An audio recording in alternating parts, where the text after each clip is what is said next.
আমার নাম রবীন্দ্র ঘোষ হওয়ার কারণে ফজলুল কাদের চৌধুরীতে আমাকে ভালোবাসছেন না।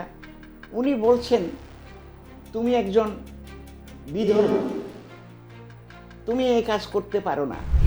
আমার 2 কাঠা সম্পত্তি রবীন্দ্র ঘোষ হওয়ার কারণে আপনার গভর্নমেন্ট, তার মানে আওয়ামী লীগের গভর্নমেন্ট আমার থেকে ছিনে নিল কেন?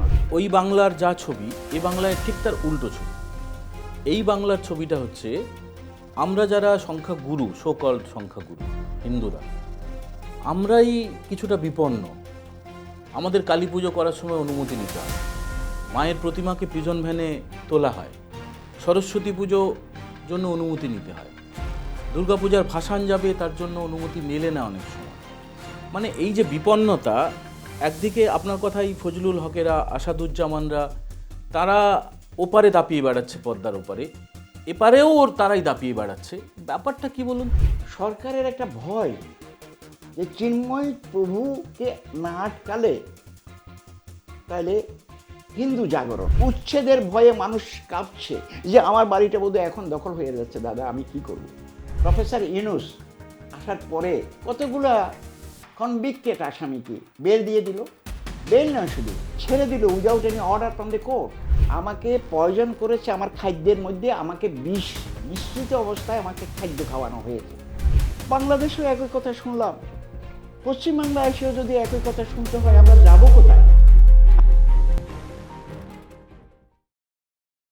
জয় হিন্দ বন্ধুরা, আমি দীপঙ্কর মণ্ডল, আপনারা দেখছেন নবান্ন নিমন্ত্রণ। আপনাদের সবাইকে স্বাগত। বন্ধুরা, কয়েকদিন আগে বাংলাদেশে মানে আমাদের রাজ্যের সীমান্ত এলাকায় নির্বাচন হয়ে গিয়েছে, নতুন সরকার প্রতিষ্ঠিত হয়েছে এবং সেখানকার একটা সমুদ্র বন্দর চট্টগ্রাম সমুদ্র বন্দরে অনেক দেশের জাহাজ সেখানে ভেড়ে। সেই চট্টগ্রামের একজন বাসিন্দার সঙ্গে তার ছোটবেলা থেকে আজকে পর্যন্ত আমরা কথা বলবো। তার নাম আপনারা সবাই জানেন, তাকে দেখলে আপনারা সবাই চিনতে পারবেন। বর্ষিয়ান, সিনিয়র সিটিজেন বলতে পারেন, কিন্তু বয়সে তিনি প্রবীণ হলেও তিনি কিন্তু তার মনের দিক থেকে, শরীরের দিক থেকে, তার ইচ্ছা শক্তির দিক থেকে নবীনতর। তার নাম রবীন্দ্র ঘোষ। রবীন্দ্র ঘোষ নামটাই যথেষ্ট। রবীন্দ্রবাবু, আপনাকে নবান্ন নিমন্ত্রণে স্বাগত। এবং আপনার সম্বন্ধে নতুন করে আমাদের কিছু বলার নেই। প্রত্যেকেই জানেন আপনি একজন আন্তর্জাতিক মানবাধিকার কর্মী, আপনি বাংলাদেশ সুপ্রিম কোর্টের অত্যন্ত সিনিয়র একজন আইনজীবী। চিন্ময় কৃষ্ণপ্রভুর দৌলতে গোটা বিশ্ব আপনাকে চেনে। তবে তার বাইরেও আপনি যা কাজ করে আসছেন তা নিয়ে আমরা কথা বলবো। এবং প্রথমে একটু জেনে নেব যে এই মানবাধিকার কর্মী বা আইনজীবী এটা কি হবেন জানতেন? মানে আপনার ছোটবেলা থেকে কি ইচ্ছা ছিল, কিভাবে বড় হওয়া, যদি একটু বলেন। আমি একটা কথা বলতে পারি যে বাংলাদেশে জন্মগ্রহণ করেছি, আমার নাম রবীন্দ্র ঘোষ। আমি ভাবি নাই যে মিডিয়া আমাকে এত বড় করবে। মিডিয়া সত্যিকার অর্থে আমাকে বড় করেছে। আমার ছোটোবেলার যে ইচ্ছাগুলো আমি আস্তে আস্তে পূরণ করতে পারছি, যদিও বা বিভিন্ন ঘাত প্রতিঘাতের মধ্যে দিয়ে আমরা এই কাজগুলো করতে পারছি। আমার ইচ্ছা হলো বাংলাদেশে হিন্দু, বৌদ্ধ, খ্রিস্টান, আদিবাসী, চাকমা এবং মুসলমান বাস করে। তবে জাতিগত সংখ্যালঘুরা জন্মের পর থেকে 71 সালে মুক্তিযুদ্ধের পর থেকে 72 সালের নির্বাচনে, বিশেষ করে 72 সালের সংবিধানের পর থেকে এখনো নির্যাতিত হয়ে আসছে। আমি ছোটবেলায় ভাবতাম আমার নাম রবীন্দ্র ঘোষ, আরেকজনের নাম ফজলুল কাদের চৌধুরী, তার মধ্যে তো কোনো ডিফারেন্স আমরা দেখি নাই, আমরা সবাই মানুষ। কিন্তু আমার প্রতি একটা লোকে বৈষম্য করবে কেন? আমার শুধু নামের কারণে, আমার নাম রবীন্দ্র ঘোষ হওয়ার কারণে ফজলুল কাদের চৌধুরীতে আমাকে ভালোবাসছেন না। উনি বলছেন তুমি একজন বিধর্মী, তুমি এই কাজ করতে পারো না। এই যে এই কথাগুলো কেন বলা হলো? যখন আমি জন্মগ্রহণ করি তখন থেকে আমাদের একটা চিন্তা ছিল বৈষম্যহীন সমাজ। আমরা চিন্তা করেছি মানুষের উপকারের জন্য, for the betterment of the people as a whole. আমরা চিন্তা করেছি কে মুসলমান, কে বৌদ্ধ, কে খ্রিস্টান, বা কে মুসলমান সেটা আমরা চিন্তা করি নাই। আমরা চিন্তা করি সকলের জন্য আমরা সমান। এই দেশ স্বাধীন করেছি 71 সালে। আমার ছোটোবেলার ইচ্ছা হলো মানুষকে সহযোগিতা করা, মানুষকে তার অধিকার প্রতিষ্ঠা করা। এই জন্য আমি একটা ছোট্ট স্কুলে 69 পাড়া প্রাইমারি স্কুলে লেখাপড়া করেছি। পরবর্তীতে মহামণি অ্যাংলো পালিন ইনস্টিটিউট একটা হাই স্কুলে আমি ভর্তি হয়েছি। আমি সেখান থেকে পাশ করেছি 1967-এ এসএসসি। তারপরে এসএসসি হলো হায়ার সেকেন্ডারি, ওইটা পাশ করেছি সিটি কলেজ থেকে, তাও চট্টগ্রাম থেকে পাশ করেছি। তারপরে আবার সিটি কলেজে, সেম কলেজে আমি ভর্তি হইতে পারি নাই, তখন 71 সাল, মুক্তিযুদ্ধ আরম্ভ হয়ে গেছে। আমি পরীক্ষার্থী ছিলাম আমি বিএ পাস করতে না পেরে আমি বাধ্য হয়ে আমি তখন ভারতবর্ষের আগরতলা নামক একটা জায়গায় আমরা সেখানে ট্রেনিং নিলাম। ট্রেনিংয়ে আমি মুক্তিযুদ্ধ করেছি। এবং মুক্তিযুদ্ধ কিসের জন্য, উদ্দেশ্যটা কি? সকল মানুষের সমান অধিকার প্রতিষ্ঠার জন্য। তখন তো আমরা মাইনরিটি হিসাবে চিন্তা করি নাই। তখন আমি চিন্তা করেছিলাম যে সকল মানুষের যাতে অধিকার প্রতিষ্ঠিত হয়। আমি খাবো, আপনি খাবেন না, গরিব লোক খাবে না, আমি খাবো, এটা তো হতে পারে না। ইকুয়ালিটি ফর অল, এই চিন্তা চেতনা নিয়ে আমি অগ্রসর হয়েছি। অ্যাকচুয়ালি রবিনবাবু, আমরা আমাদের চ্যানেলে আমি নিজে বহুবার এই কথাটা দর্শকরা আপনারা শুনেছেন যে আমরা যখন জন্মাই তার আগে কাউকে তো কোনো অ্যাপ্লিকেশান দিতে পারি না, সিভি দিয়ে জানাতে পারি না যে আমার নামটা রবীন্দ্র ঘোষ হোক নাকি ফজলুল হক হোক। আপনি যেটা বললেন, আমি লন্ডনে জন্মাবো নাকি ঢাকায় জন্মাবো নাকি কলকাতায় জন্মাবো, আমরা তো ঠিক করতে পারি না, আমাদের হাতে থাকে না। তো যথার্থই আপনি বলেছেন যে আমার নাম, মানে আপনার নাম রবীন ঘোষ হোক আর ফজলুল হক হোক, সেটা আপনার হাতে থাকে না। মানে ফজলুল হকেরও থাকে না, রবীন্দ্র ঘোষেরও থাকে না। তারপরেও আমরা দেখছি যে বাংলাদেশে, মানে আপনার দেশে অত্যন্ত দুর্ভাগ্যজনকভাবে যে নৈরাজ্য বেশ কয়েক বছর ধরে চলছিল, অতি সম্প্রতি গত 18 মাস বা তার কিছুটা আগে থেকে, সেখানে সংখ্যালঘু হিন্দুদের ওপরে, আমাদের সনাতন মা ভাই বোনেদের ওপরে, আমাদের আত্মীয়দের ওপরে যেভাবে অত্যাচার, শুধুমাত্র শারীরিক অত্যাচারে থেমে নেই, জ্বলন্ত পুড়িয়ে দেওয়া হচ্ছে, কুচি কুচি করে কাটা হচ্ছে, মায়েদের শুধুমাত্র সিঁথির সিঁদুর, হাতের শাঁখা পলা দেখে তাদের উপরে অত্যাচার করা হচ্ছে। এটা এখন আমরা জানতে পারছি। অথচ আপনি অনেক দিন ধরেই হিন্দুদের জন্য কাজ করছেন বাংলাদেশে, তাদের উপরে হয়ে চলা নিপীড়ন, অত্যাচার, তার বিরুদ্ধে আপনি আওয়াজ তুলেছেন, আপনি সংগঠন তৈরি করেছেন, আপনি অনেক কম পয়সায় বা বিনা পয়সায় অনেক মামলা লড়েওছেন আগে। তো এটা কিভাবে শুরু হলো? নিশ্চয়ই কোনো না কোনো ঘটনা তো থাকে যেটা থেকে আপনাকে ভেতর থেকে একটা আর্তনাদ তৈরি হয়, কষ্ট তৈরি হয়, চোখে জল আসে, ঘুম উড়ে যায়। ঠিক কোন সময়টা, কোনো প্লট আপনার কি মনে আছে? নিশ্চয়ই মনে আছে। আমরা তো ওইভাবে লড়াইটা স্টার্ট করি নাই, আমরা করেছিলাম, মুসলমানও তো, তারাও তো মানুষ। ওরা যে বিভিন্নভাবে বিভিন্ন জায়গায় রেপড হচ্ছে, বিভিন্ন জায়গায় ডিসক্রিমিনেটেড হচ্ছে, তাদের জন্যও তো আমি কাজ করেছি মানব অধিকারের পক্ষ থেকে, বাংলাদেশ মাইনরিটি ওয়াচ। প্রথম আমরা স্টার্ট করেছিলাম human rights Congress for Bangladesh minority, HRCBM। এটাও কাজ করে যাচ্ছে, আমরাও কাজ করে যাচ্ছি। কিন্তু আমরা তো ডিসক্রিমিনেট করি নাই। আব্দুল হালিমের ওয়াইফ টর্চার্ড হয়েছে, অথচ সেখানে রবীন ঘোষ যাইয়া এসপির সঙ্গে লড়াই করেছে, ডিআইজির সঙ্গে লড়াই করেছে, হোম মিনিস্টারের সঙ্গে লড়াই করেছে। আমি এখনও বলে দিতে পারি, বাংলাদেশের হোম মিনিস্টার, এখন উনি ভারতবর্ষে অবস্থান করছেন, আসাদুজ্জামান খান কামাল, উনি আমাকে বেশ পছন্দ করেন। উনি বলেছেন যে আপনি তো শুধু হিন্দুদের জন্য নয়, আপনি মুসলমানদের জন্য কাজ করেছেন। সার্টেনলি, কিন্তু আমার নামটা রবীন্দ্র ঘোষ হওয়ার কারণে আমাকে কেন ডিসক্রিমিনেট করা হচ্ছে? আমার 2 কাঠা সম্পত্তি রবীন্দ্র ঘোষ হওয়ার কারণে আপনার গভর্নমেন্ট, তার মানে আওয়ামী লীগের গভর্নমেন্ট আমার থেকে ছিনে নিল কেন? তাও কে? একজন প্রতিমন্ত্রী। উনি আমার জায়গাটা উনি দখল করে নিলেন বাই দি টেররিস্ট। উনি কে? অ্যাডভোকেট কামরুল ইসলাম। আমি নাম ধরে বলে দিতে পারি। এই কামরুল ইসলাম তো আওয়ামী লীগ করতেন, কিন্তু উনি আমার জায়গা কেন, আমার পাশে তো আরও জায়গা ছিল, সম্পত্তি ছিল, সেগুলো তো উনি ক্যাপচার করেনি, আমারটা করলাম। কারণটা কি? ওইটা একটা ডিসক্রিমিনেশন। আমি চিন্তা করেছি আমার বেলায় যদি হয়, এবং অন্যান্যদের বেলায়ও তাই হচ্ছে, কেননা ইট is my experience.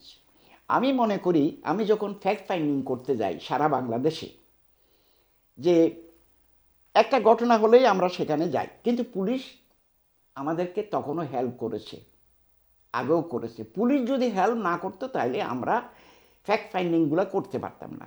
It is true. জাতিসংঘে আমরা যে গিয়েছি, সেখানে কথাগুলো আমরা তুলে ধরেছি। At the time of Sheikh Hasina আমরা তুলে ধরেছি। তখনও আমাদেরকে বাধা দেওয়া হয়েছিল যে আপনি বাংলাদেশের অত্যাচারের কাহিনী জাতিসংঘে তুলে ধরবেন না। আমরা বলেছি, দেখুন, আমরা মানবাধিকার কর্মী, আমরা কোনো রাজনীতি করি না। আমরা মানবাধিকার প্রতিষ্ঠার জন্য লড়াই করে যাচ্ছি এবং লড়াই করে যাব। এটা কখন থেকে? প্রায় আজকে 30 বছর আমরা লড়াই করে যাচ্ছি। আমার ফ্যাক্ট ফাইন্ডিংগুলো প্রকাশ করছি, গভর্নমেন্টকে জানাচ্ছি। গভর্নমেন্ট যদি কোনো অ্যাকশান নেয় তাহলে আমরা জাতিসংঘে এগুলা রিপোর্ট করছি। আচ্ছা রবীন্দ্রবাবু, আমি কথার মাঝে কথা বললাম, সেটা হচ্ছে যে আপনার নাম রবীন্দ্র ঘোষ বলে আপনি বাংলাদেশে নির্যাতিত। আবার আপনি যদি এই কলকাতায় থাকতেন বা এই রাজ্যের কোনো জেলায় থাকতেন, মানে পশ্চিমবঙ্গের কোনো জেলায় থাকতেন, তখন আপনার কাছে হয়তো আবার এরকম যদি কোনো পডকাস্ট আমরা করতাম, তখন শুনতে হতো যে আমার নাম রবীন্দ্র ঘোষ হওয়া কি অপরাধ? মানে কেন বলছি, যে ওই বাংলার যা ছবি, এ বাংলায় ঠিক তার উল্টো ছবি। এই বাংলার ছবিটা হচ্ছে আমরা যারা সংখ্যাগুরু, সো কল্ড সংখ্যাগুরু হিন্দুরা, আমরাই কিছুটা বিপন্ন। আমাদের কালী পুজো করার সময় অনুমতি নিতে হয়, মায়ের প্রতিমাকে প্রিজন ভ্যানে তোলা হয়, সরস্বতী পুজো জন্য অনুমতি নিতে হয়, দুর্গাপূজার ভাসান যাবে তার জন্য অনুমতি মেলে না অনেক সময়। মানে এই যে বিপন্নতা, একদিকে আপনার কথাই ফজলুল হকেরা, আসাদুজ্জামানরা, তারা ওপারে দাপিয়ে বেড়াচ্ছে, পদ্মার ওপারে, এপারেও তারাই দাপিয়ে বেড়াচ্ছে। ব্যাপারটা কি বলুন তো, আপনার কি মনে হয় কেন? এটা খুবই দুঃখজনক।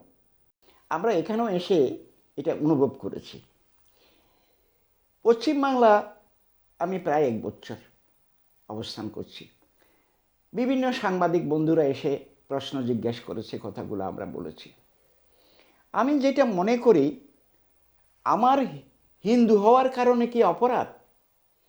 আপনি আপনি দেখবেন, আমি দেখেছি, আমরা যখন বর্ডার ক্রস করে বাংলাদেশ থেকে আসছি, তখনও আমাদেরকে বলেছে এই যে মালাওয়ান চলে যাচ্ছে, এই শব্দটা, মালাওয়ানটাকে, যারা ইসলাম ধর্মে বিশ্বাস করে না তারাই মালাওয়ান। আমরা ইসলাম ধর্ম বুঝি না, আমরা হিন্দু ধর্মও বুঝি না, আমরা বুঝি মানবতা। আমরা মানবতার দৃষ্টিকোণ থেকে আমরা লড়াই করে যাচ্ছি। কিন্তু আমাদেরকে এমন একটা ধর্মীয় আবরণে আবদ্ধ করছে, সেটা অত্যন্ত দুঃখজনক এবং দুর্ভাগ্যজনক। এটা আমরা ফেস করেছি, এটা আমার অভিজ্ঞতা। তো দীর্ঘদিন আপনি কাজ করছেন, অনেক দেশে আপনি গেছেন, প্রচুর জেলায় জেলায় ঘুরেছেন, কিন্তু ইতিহাস থেকে যেটুকু জানা যাচ্ছে যে বাংলাদেশে ধরুন সৎসঙ্গ আছে, পাবনায় ইসকন আছে, প্রচুর সনাতন হিন্দুদের বিভিন্ন সংগঠন, সবই সমাজকর্মী হিসেবে যারা কাজ করছেন, সাধু সন্ত হিসেবে কাজ করছেন।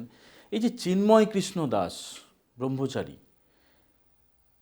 এই ঘটনাটা আমাদের চেতনার ভিত নাড়িয়ে দিল, যে একজন মানুষ, তিনি শুধু সকাল সন্ধ্যা প্রার্থনা করেন সাধারণ মানুষের জন্য, তিনি ঈশ্বরের কাছে প্রার্থনা করেন আরও উন্নততর জীবনযাপন যাতে সবার হয়, মানে শুধুমাত্র হিন্দু না, মুসলিম, বৌদ্ধ, খ্রিস্টান, পার্সি, সবার, এই বিশ্বের সবার।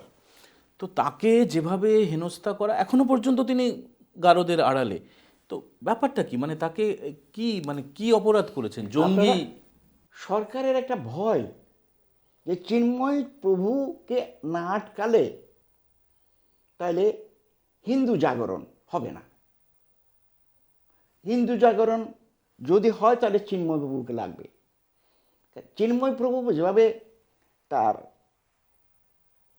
যোগ্যতা সম্পন্ন ব্যক্তিত্ব যেহেতু উনি যেভাবে মানুষকে এক করতে পেরেছেন, সেখানে শুধু হিন্দু নয়, there are some Muslim also, Christian also, Buddhist also.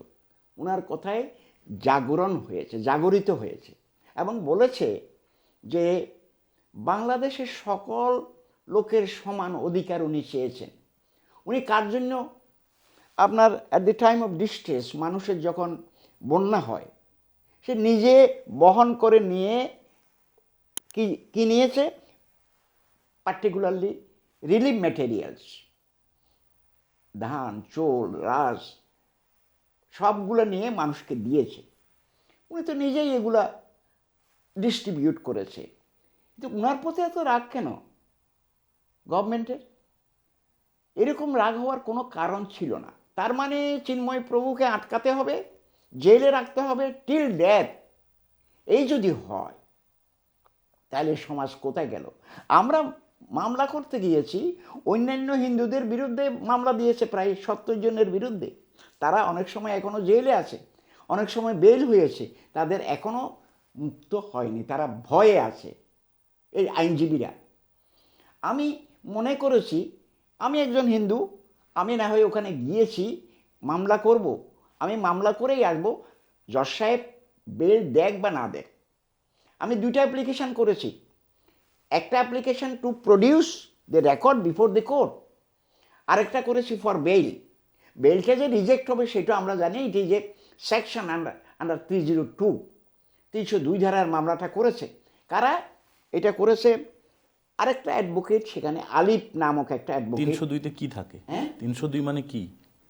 302 ধারাটা কি? 302 হলো হত্যার অপরাধ। ও ভারতীয় ইন্ডিয়ান পেনাল কোডেও তাই। সেম, হত্যার অপরাধে 302। 302-এর অপরাধে উনি দণ্ডিত হবে কেন? উনি যে সময় এই মামলাটা দেয়, সেই মামলায় তো ওই সময় তো উনি জেলখানায় ছিলেন, কাস্টডিতে ছিলেন। তো ওনাকে মামলার আসামি করার উদ্দেশ্যটা কি? উদ্দেশ্য হলো টু ইমপ্লিকেট হিম, তাকে ইমপ্লিকেট করে সমস্ত আন্দোলনগুলোকে বন্ধ করে দেওয়া। এটা হলো সরকারের চিন্তাভাবনা ছিল এবং তা করতে পেরেছে। কিন্তু আমি অবাক হয়ে যাচ্ছি, আমি গেলাম, আমার লয়ার বন্ধুরা জুনিয়র আমাকে হাত তুলে বলছে, ইউ ক্যানট আর্গু। যে হোয়াই? আমি তো lawyer, I have come from Supreme Court, I am a lawyer of the Supreme Court. No, জজ সাহেবকে বলছে আঙুল তুলে যে ওনাকে মুভ করতে দেবেন না। জজ সাহেব বলেছে যে আমি তো সবাই জজ, আমি কেন মুভ করতে দেব না? উনি আসছে সুপ্রিম কোর্ট থেকে, আমি তো ওনাকে মুভ করতে দেবো। করেছি, আমার ওকালতনামা আছে। বলছে কি আমার নাকি ওকালতনামা নাই। আমি ওকালতনামাটা নিয়ে আমি চিন্ময় প্রভু জেলখানায় গিয়ে সেখান থেকে সই করে নিয়ে আসি, আমি প্রডিউস করেছি। আর আমাকে বলা হচ্ছে ওনার কোনো ওকালতনামা নাই। যে মিথ্যা কথাগুলো যে বলে আমাকে বিভিন্নভাবে বিভ্রান্ত করা হয়েছে, ফিজিক্যালি অ্যাসল্ট করা হয়েছে, এগুলো তো আমি আর ভুলব না। আমার মনের দুঃখের বেদনার কথা তো কাউকে বলতে পারছি না। আমি হাইকোর্টেও বলতে পারিনি, আমি সুপ্রিম কোর্টেও বলতে পারবো না। তো কোথায় বলবো? উনি কি করে রিলিজড হবেন ফ্রম দি কাস্টডি? আমার চিন্তা মানুষকে সহযোগিতা, শুধু চিন্ময় প্রভু নয়, আমি তো মুসলমানদের জন্যও লড়াই করেছি, এরকম ইতিহাস আছে। আমি তো কোনো রাজনীতি করি না, আমি একজন মানবাধিকার কর্মী হিসেবে আমার যেটা দায়িত্ব সেটা আমি পালন করতে গিয়েছি। Why I will be assaulted there by other lawyers? কিন্তু আমার একটা মনোবল ছিল যে না, আইন আমার পক্ষে আছে, আমি লড়ব। কিন্তু অন্যান্য লয়াররা তারা মুভ করতে পারে নাই, তারা একটু ভয় ছিল তাদেরকে মেরে ফেলা হবে। আগে বলা হচ্ছে যে এখানে অন্য কোনো লয়ার যদি, এটা বার অ্যাসোসিয়েশনের পক্ষ থেকে সিদ্ধান্ত নিয়েছে, অন্য কোনো লয়াররাও যদি এখানে এসে চিন্ময় প্রভুর জন্য মামলা করতে আসে, তাকে আমরা ছাড়ব না। এখন মামলাটা কোন জায়গায়? মামলাটা এখন হাইকোর্ট থেকে বেল হয়েছে।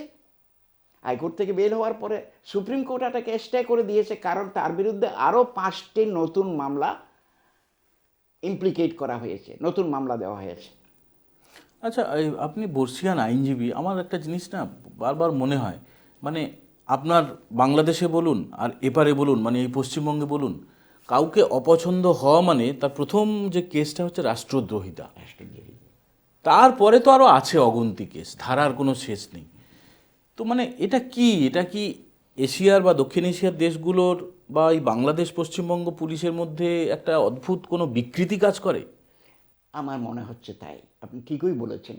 আপনি বলেন, উনি যখন মিটিং করছেন একটা অনেক দূরে, কে বা কারা ওই ইস্কনের ইস্কনের যে পতাকাটা, ওই বাংলাদেশের পতাকা উপরে মনে হচ্ছিল, কিন্তু আসলে আপনি যদি ওই ভিডিওটা দেখেন তাহলে বুঝবেন এটা সমান সমান। তার মানে কেউ কোনোটা নিচু নয়, কোনোটা উপরেও নয়। আর ওনারা যারা মামলা দিয়েছে তারা বলছে উনি উনি ওনার ইস্কনের পতাকাটা উপরে রেখেছে আর বাংলাদেশের পতাকাটা নিচে রেখেছে। That is not true. তাও অনেক দূরে, যেখান থেকে চিন্ময় প্রভুর এই মিটিং হচ্ছে সেখান থেকে অনেক দূরে। তাইলে এটা একটা ষড়যন্ত্র, ধর্মীয় ইয়ের উপরে, মানসিকতার উপরে এই কাজটি করেছে, এবং it is quite illegal, not binding upon the ল। এইটা করেই যাচ্ছে, নোবডি ইজ ইন্টারফিয়ারিং। কেউ বলছে না। সেখানে আসে বলতেছে, আপনার এত সাহস ঢাকা সুপ্রিম কোর্ট থেকে এসে এই মামলা আপনি করবেন, আপনার এত সাহস। আমি বলেছি, ভাই, আজকে যদি আলিফ হত্যা হয়েছে, একজন লয়ার, তার জন্যও তো আমি আসতাম। জজ সাহেবকে আমি বলেছি, মিলট, আমি ওই যে আলিফ হত্যা হয়েছে তার জন্য আমি ওকালতি যেহেতু করি, আমাকে আসতে হবে, মানবাধিকার কর্মী, আমি আসবই। তো আমার আশাটা কি অন্যায়? না, আপনি তো স্বাধীন বাংলাদেশের আগের মানুষ। আপনার ছোটবেলা, আপনার কলেজে পড়া, আইন পড়া, কলেজে যখন পড়েন তখন সম্ভবত মুক্তিযুদ্ধ শুরু হবে। কলেজে না, আমি যখন বিএ পরীক্ষার্থী হ্যাঁ, তখন মুক্তিযুদ্ধ শুরু হবে 71 সালে। আপনিও তো মুক্তিযোদ্ধা। আমি মুক্তিযুদ্ধ করেছি। সেই যে আদর্শ, বঙ্গবন্ধুর আদর্শ বা স্বাধীন বাংলাদেশের একটা জাতিসত্তা তৈরি করা বাংলা ভাষার জন্য, তখন যে স্বপ্ন দেখেছিলেন আর এখনকার এই বাংলাদেশ, ফারাক তো আসমান জমিন, মানে আকাশ আর মাটি। তো কি মনে হয়? Gulf of difference. আগে আমরা যেটা দেখে পাকিস্তান আমলেও যেটা ছিল, আমি আপনাকে বলি, আমি তো পাকিস্তান আমলেই পাশ করেছি 67-এ, আমার এসএসসি 67-এ। তো পাকিস্তান আমলে তো এরকম ডিসক্রিমিনেশন ছিল না, অত ডিসক্রিমিনেশন ছিল না। আমার মনে হচ্ছে all are equal in the eye of law. আমরা সবাই সমান হিসেবে আমরা মুক্তিযুদ্ধ করব। আমি এই কারণেই মুক্তিযুদ্ধে যাওয়া যে আমি শুধু একা নই, there are so many people, particularly Bengali, অনেক মুসলমান, হিন্দু, বুদ্ধিস্ট, খ্রিশ্চান আছে, এবং তারাও তো মুক্তিযুদ্ধে গিয়েছে, আমিও গিয়েছিলাম। আমি মনে করেছি equal rights should be established for all people of the country. সবার জন্য সমান অধিকার থাকতে হবে। এই জন্যই আমি লড়াই করতে গিয়েছিলাম। আমার চিন্তা হলো যে আমি যে লড়াই করব, এই লড়াইকে আবার বিকৃত করার জন্য অনেকে চেষ্টা করেছে। এটা কারা? যারা ধর্মান্ধ, মৌলবাদী, তারা তারা বারবার একই কথা বলে প্রায় সময়, যে আপনি হিন্দু টেরোরিস্ট। আমাকে বলে I am the Hindu terrorist. আমি বললাম যে how you will prove that I am a Hindu terrorist? বলে শুধু হিন্দুদের কাজ করবেন, মুসলমানদের কাজ করেন, যে there are so many instances. আমার তো মুসলমানদের কেস না হলে বেশি, হিন্দুদের কেস নাই বাংলাদেশে। আমার মুসলমানদের অনেক মহিলা আমার পক্ষে এসে সাক্ষী দিয়ে বলেছে, আজকে যদি রবীন্দ্র ঘোষ না থাকতো তাহলে আমি মুক্তি পেতাম না, আমার সম্পত্তি চলে যেত, আমাকে রেপ করে চলে যাচ্ছে। 5 জনে রেপ করেছে, আমার শুধু একজনের নাম দিয়েছিল। এই রবীন্দ্র ঘোষ ওখানে যেয়ে আমাকে এসপির কাছে নিয়ে যেয়ে ওই 5 জনকে আবার ইনক্লুড করেছে, সবগুলো হলো মুসলমান। তো আমি কি অপরাধ করেছি বলুন? আমি শুধু মনে করেছি আমরা কোর্টও ডিসক্রিমিনেট হচ্ছি, কোর্টের রাইটও আমাদের পক্ষে আসছে না। আমাদের সম্পত্তিগুলো এনিমি প্রপার্টি করে নিয়ে গেছে অনেক আগে, এনিমি প্রপার্টি নাম দিয়ে, তার মানে এখন ওটা বেস্টেড প্রপার্টি। তো বেস্টেড প্রপার্টি থাকবে কেন? আমরা কি উচ্ছেদের ভয়ে মানুষ কাঁপছে যে আমার বাড়িটা বোধহয় এখন দখল হয়ে যাচ্ছে, দাদা আমি কি করব? না, এনিমি প্রপার্টি মানে তো ধরুন আমি ভারত থেকে বাংলাদেশে বা পাকিস্তানে চলে গেলাম, আমার এখানকার যে সম্পত্তিটা ফেলে গেলাম সেটা এনিমি প্রপার্টি, কিন্তু আমি জন্মালাম এখানে, বড় হলাম, বিয়ে করলাম, সংসার করলাম, এখানে আইনজীবী হিসেবে কাজ করলাম, আমার প্রপার্টি কি করে এনিমি প্রপার্টি? হবে কি করে? এবং সেটাই আমাদের মূল প্রশ্ন। এনিমি করার একমাত্র কারণ হলো আমাকে এথনিক ক্লিনজিংয়ের মধ্যে ফেলে আমাকে এখান থেকে, তার মানে আমার বাংলাদেশ থেকে আমাকে অন্য দেশে বা অন্য কোথাও উচ্ছেদ করে দেওয়া, মানে বাংলাদেশে আমার কোনো অধিকার নাই, এটা বলা। তো এনিমি হব কেন? We are the enemy of the country. আমরা কেন? আমি এনিমি হতে যাব কেন? আমি ওয়ার হয়েছে বিটুইন পাকিস্তান অ্যান্ড ইন্ডিয়া। ওই টাইমে যারা বিক্রি করতে পারবে না এতটুকু ছিল। আবার এটাকে অ্যামেন্ডমেন্ট করে কি করে বলা হচ্ছে এটা এনিমি প্রপার্টি আর বেস্টেড প্রপার্টি। এখন তো বেস্টেড প্রপার্টি মিনির প্রপার্টির নাম না, এখন বেস্টেড প্রপার্টির নাম হয়েছে, মানে অর্পিত সম্পত্তি। অর্পিত সম্পত্তি হলে কারা পাবে সেটারও একটা আউটলাইন দেওয়া আছে। যারা ভাই বন্ধু এগুলো যত ওখানে থাকবে তারা মামলা করে অর্থাৎ প্রপার্টি নিতে পারবে, এইটাও প্রভিশন আছে। কিন্তু সেটাকে কোর্ট কী করে দেখছে? কোর্ট তো কোনো একের পর 10 বছর, 30 বছর, 40 বছর পর্যন্ত মামলা পেন্ডিং আছে, কোনো ডিসপোজাল নেই। মানে বাংলায় একটা বাগধারা আছে, মগের মুলুক। মগের মূল্য। তো আমরা দেখলাম বাংলাদেশ মবের মুলুক হয়ে গেছে। মবের মুলুক। মব, একটা মব কালচার, মব সংস্কৃতি। আমি চাইলে ওই পরীক্ষা হতে দেবো অথবা ওই পরীক্ষা বন্ধ করে দেবো, আমি চাইলে এর সম্পত্তি রাখতে দেবো অথবা সম্পত্তি দখল করে নেবো, আমি দুষ্কৃতী হই যাই হই জেল থেকে বেরিয়ে আসবো। তো ব্যাপারটা কি বলুন তো আপনি তো বাংলাদেশে? দেখেছেন, আপনি দেখেছেন না রিসেন্টলি এই যে প্রফেসর ইউনূস আসার পরে কতগুলা কনভিক্টেড আসামিকে বেল দিয়ে দিল। বেল নয়, শুধু ছেড়ে দিল without any order from the court. এটা কি করে সম্ভব? কিন্তু এইবার হয়েছে 5ই অগাস্টের পরে যা হয়েছে আপনাকে আমি বলতে পারবো না, কান্না আসে। কিন্তু যারা টেরোরিস্ট এতদিন জেলে ছিল, 10 বছর, 15 বছর, 20 বছর সাজা, তারা বেরিয়ে আসলো কী করে? কোন আইনে? কোনো আইনের দরকার নাই, আসো তোমরা ফ্রি করে দিলাম। কিন্তু এইটা তো হতে পারে না। It is not the law of the land. এটা কেন উল্টানো হলো? রবীন্দ্রবাবু, 35 বছরের বেশি আপনি মানবাধিকারের কাজ করছেন।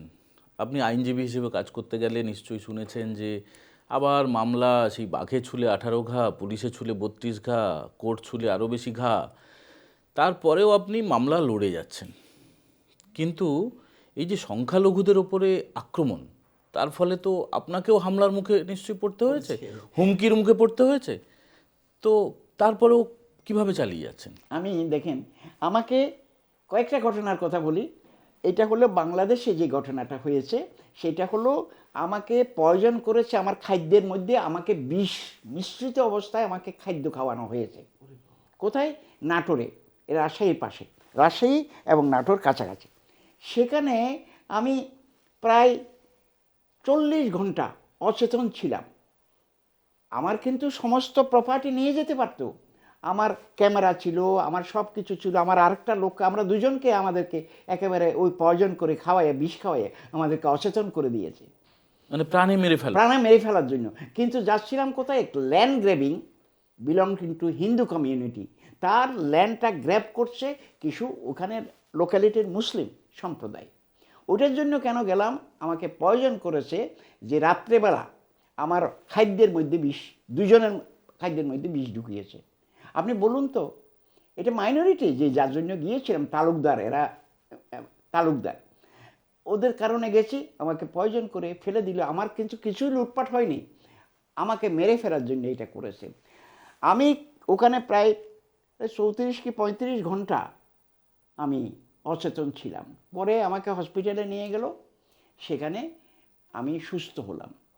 তারপরে টিভি আসলো, আমাকে, আমার নাম তো সবাই জানে যে রবীন্দ্র ঘোষ এরকম বিষ মিশ্রিত অবস্থায় তাকে এরকম আহত করেছে। আমি উঠলাম, পরে মামলা দিলাম, মামলার কোনো ইয়ে নেই, কারণ আপনি আইন আইডেন্টিফাইড, আপনি তো নাম দেন নাই, মামলাটা ডিসমিস হয়ে গেল। বলেন, তারপরেও আপনি চালিয়ে যাচ্ছেন। পুলিশ তো অন্তপক্ষে এটা করা উচিত ছিল, ইনভেস্টিগেট করা উচিত ছিল। তারা তো ইনভেস্টিগেট করেনি। পুলিশের না পারে কোনটা কাজ বলুন, কিন্তু ওই টাইমে আমাকে আর দিল না। আচ্ছা, একটা গেল সেখানে। আরেকটা হলো, আমাকে পুলিশরা, এটা হলো বরিশালের আরেকটা থানায়, সেখানে গেলাম, আমরা 2-3জনকে অ্যারেস্ট করে ফেললো। কে? পুলিশ। বলল না তুমি আমার ছবি নিলা কেন, তুমি আমার ছবি নিতে পারো না। আমি বললাম কোথায় পেয়েছেন আপনি, আমারে দেখান। আপনি ওসি, আপনাকে আমি মানবাধিকার কর্মী, আপনার ছবি নেব এটাও পারবো না। বলে যে না পারেন না, আমার আটকিয়ে ফেলেছে।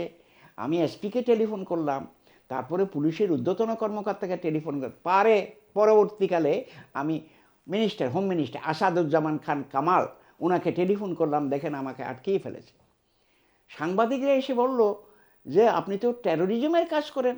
আরে সাংবাদিক যারা আসছে ওনারা সব হলো পুলিশের লোক।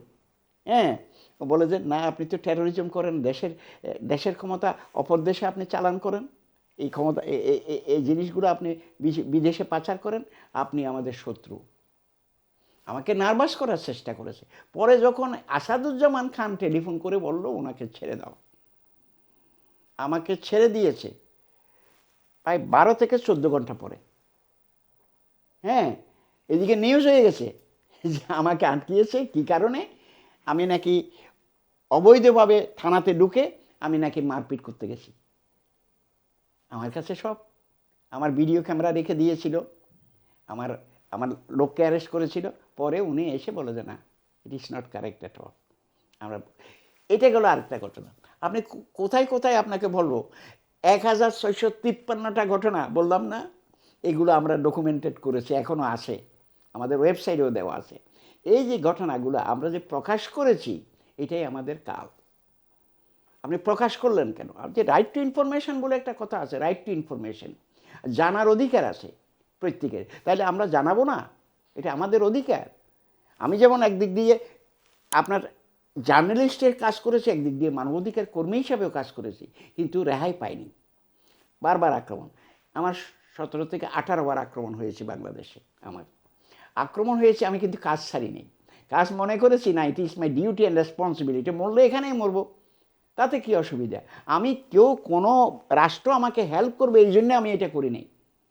আমি নিজের বলে মনে করেছি it is my responsibility to protect the interest of the minorities, I will do it, এবং I will certainly do it, এবং করেছিও সাহসের সহিত। কিন্তু যদি আমার মৃত্যু হয়, তাহলে তো আমার আমেরিকাও মৃত্যু থাকতে পারে, কানাডাও মৃত্যু থাকতে পারে, ভারতেও আমার মৃত্যু হতে পারে। তো আমাকে যেভাবে বাস দিয়ে, একটা বাস মধ্যে দিয়ে আক্রমণ করেছিল, I was in the 5 years ago, এইটা এখনও আমি এখন দেখাচ্ছি। এখানে এইমস আছে, আপনাদের ঢাকাতে এইমস, ওখানেও দেখাচ্ছি, আমি যাচ্ছি, প্রায় যাচ্ছি ওখানে। এটা এখনও পর্যন্ত আমার সুস্থ হয়নি, কিন্তু আমারে দিল্লি থেকে সুস্থ করেছে ডক্টর আদিশ আগরওয়াল, আরেকজন ডক্টর ওনার বিক্রান্ত, আমার সঙ্গে দেখা হয়, খুব অমায়িক। ওনারা যে আমাকে যে সার্ভিসটা দিয়েছে আমি ভুলবো না। আচ্ছা রবীন্দ্রবাবু, আমরা একটু আশার কথাও শুনতে চাই। মানে এই যে আক্রমণ, জ্বালিয়ে দেওয়া, ভেঙে দেওয়া, দখল করা, অত্যাচার করা মায়েদের উপরে, বোনেদের উপরে, আপনি তো কাজ করতে গিয়ে আইনি রক্ষা কবচও নিশ্চয়ই পেয়েছেন, নিশ্চয়ই কারো না কারো মুখে হাসি ফোটাতে পেরেছেন। পেরেছি। কিরকম একটু যদি বলে। আমি বললাম না, আমি মুসলমানদের মানে যারা ভিকটিম তাদের মানে হাসি ফুটাতে পেরেছি। তারা আমার কাছে কৃতজ্ঞ, তারা আমার বাড়িতে মাছ মাংস ওইটা সেটা নিয়ে আসে, খাবার নিয়ে আসে। আমি রাখবো কোথায়, আমার ফ্রিজের জায়গা নেই। আমি বললাম যে ভাই কেন নিয়ে আসছো? হয় যে আপনি যে উপকার করেছেন দাদা কেউ করে নাই। শুধু হিন্দু নয়, মেয়ে নিয়ে যাচ্ছে, 13 বছরের মেয়ে, 14 বছরের মেয়ে, 15 বছরের মেয়ে, জোর করে, না না জোর করে নিয়ে কনভার্ট করবে। It is a conversion two ইসলাম। আমি বলেছি ভাই এর বয়স তো 18 হয় নাই, আর ম্যারেজ একটা তো এটা আছে, হিন্দু মেয়েকে ধর্মান্তরকরণ করা হবে। হ্যাঁ, এটা করেছে প্রায় 100-200 টাকা বেশি হবে, আরও বেশি করেছে কি আমরা 10টা 25 থেকে 30টা উদ্ধার করেছি। সবটা তো পারা যায় না, সে নিজেরাই বলে মেয়েরগুলো অত বয়স কম। দের ইজ এ ল, দেখবেন যে until and unless she is 18 years of old, she cannot say I am the Muslim, I am the Buddhist, I am the Christian. It is the responsibility of the guardian, local guardian, father আর mother, তারা কেন বলতে পারে যে আমার মেয়ের বয়স 17? আরে হরস্কোপ আছে, হরস্কোপে লেখা থাকে, তারপরে তার ডেট অফ বার্থ লেখা থাকে। কিন্তু আপনি বলছেন 18 হয়ে গেছে, সে মুসলমান হয়ে গেল। তারপরে ওদেরকে আবার কোর্টে হাজির করি আমি, হাজির করে কোর্টের সামনে দাঁড়াইয়া বলি, তুমি কি হিন্দু? সে বলে যে আমি হিন্দু ছিলাম, এখন মুসলমান হয়ে গেছে। তোমার বয়স কত? আমার বয়স হলো 20। আমি বললাম কী করে বললা? তোমার তো ডেট অফ বার্থ এটা আছে দেখো। বলে যে ওটা আমার বাবা লিখেছে, আমি লিখি নাই। তোমার বাবা লিখলে, তোমার বাবা লিখেছে ডেট অফ বার্থ, তোমার বাবা জানবে না তুমি জানবে? তোমার এখন জন্ম হয় না, তুমি বলছো তোমার 18 বছর হয়েছে। ওইটা ওইরকম অনেক প্রায় মেয়ে আমরা উদ্ধার করেছি from the classes of Islamic fundamentalism. এটা ফান্ডামেন্টালিজম, এটা জোর করে করবে। আর মন্দিরের আপনাকে অনেক বলতে পারবো, যেমন মন্দিরে নিজেরা ডিল ছুড়ে দিল, বলে যে না, মসজিদে ডিল ছুড়ে দিল, বলে যে এটা হিন্দুরা করেছে। আপনি বলেন তো, আমি খুলনা, রাজশাহী, দিনাজপুর, চট্টগ্রাম, কক্সবাজার, নীলফামারী, তারপরে ঠাকুরগাঁও, তারপরে দিনাজপুর, এরকম প্রায় 64 ডিস্ট্রিক্ট আমার বাদ নাই। আমি সব ডিস্ট্রিক্টে ঘুরেছি, কিন্তু কোথাও সহযোগিতা পেয়েছি, কোথাও বেশিরভাগ সহযোগিতা পেয়েছি, আর কোথাও সহযোগিতা পাইনি। কোথায় কিছু পুলিশ হেল্প করেছে। পুলিশ করে এই কারণে, আমি তো আন্তর্জাতিকভাবে কাজ করি, বিশেষ করে হিউম্যান রাইটসের প্রটোকলে আমি জেনেভাতে ছিলাম। জেনেভাতে আমাকে ট্রেনিং দিয়েছে, আমি ট্রেনিংয়ে এগুলো আমি শিখতে পেরেছি, যার কারণে ওরা একটু ভীত সন্ত্রস্ত থাকে। রবীন্দ্রবাবু, আমি আপনার কোনো পডকাস্ট অন্তত বাংলায় দেখিনি যে আপনি প্রচুর মিডিয়ার সঙ্গে কথা বলেছেন। সম্ভবত আপনি প্রথম কোনো পডকাস্ট করছেন নবান্ন নিমন্ত্রণে। তো আমি যেটা জানতে চাই যে আপনি একটা আন্তর্জাতিক ব্যক্তিত্ব। আপনার দেশে আপনি যেখানে জন্মালেন সেখানেও আপনার বিরোধিতা, মানে যারা মৌলবাদীরা আপনার উপরে অত্যাচার করেছে, এখনও পর্যন্ত করার চক্রান্ত চলছে। তো এখন আপনি এই বাংলায় আছেন, একই রকমের কথা শুনতে হচ্ছে, আপনাকে কষ্ট হয় না? আমার খুবই কষ্ট হয়। এই যে কথাটা আপনি বললেন, উইথ অল রেসপেক্ট, আমি মাঝে মাঝে ফ্রাস্ট্রেটেড হয়ে যাই এই কথাগুলো শুনলে।